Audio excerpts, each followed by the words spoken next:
We are in the Jura Mountains, and beneath this quiet landscape, we have world's largest and most powerful particle accelerator.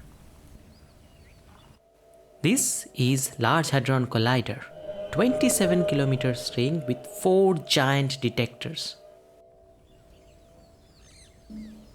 Now, inside LHC, the protons are moving nearly at the speed of light, colliding right at the center of CMS detector 40 million times per second. Obviously, we cannot record all of it.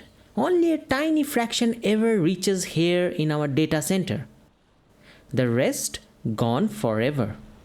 So CMS must decide in milliseconds which among these collisions become data. Today, artificial intelligence trigger helps us make that irreversible decision. Can we recognize a discovery before it disappears? Moreover, can we trust it?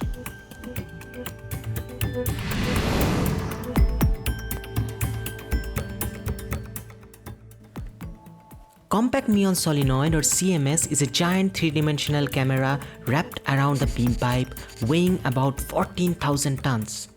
It can be divided into 4 main layers: tracker, calorimeter, a solenoidal magnet, and the muon systems.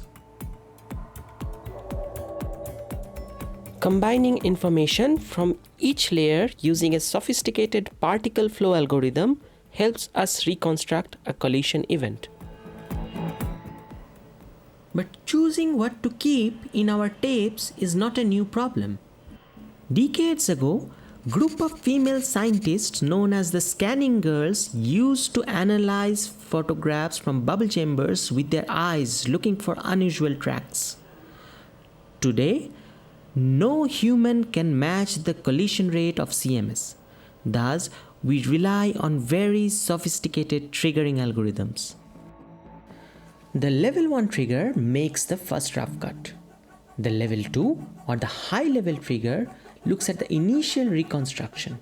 It has only a few milliseconds to decide whether to save or discard a collision. Muons and electrons leave a very clean signature in CMS. However, quarks produce a spray of particles due to hadronization. This forms a jet. Not every jet is the same. A bottom quark contains a bottom hadron that travels a few millimeters before hadronization, thus producing a secondary vertex which can be resolved by our tracker. This helps us determine the jet flavor to be B or non-B.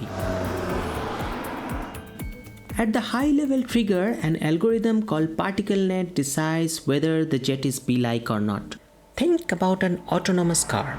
It reads many objects around it and learns how they relate in 3D space by dynamically updating the graph. ParticleNet does something very similar, but inside a jet. It reads the constituent particles, tracks, and the secondary vertex information, finally assigning a probability of jet being bottom, charm, or light. But how do we know it works? We train and test in simulated jets where we already know the truth flavor.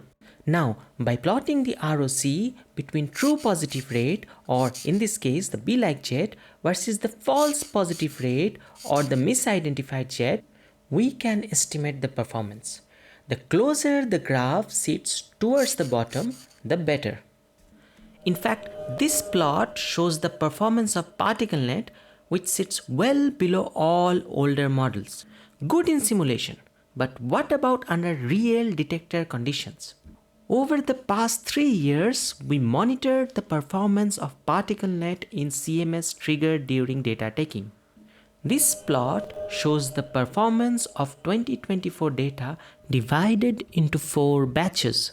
The different curves remained together, confirming the model's steady performance.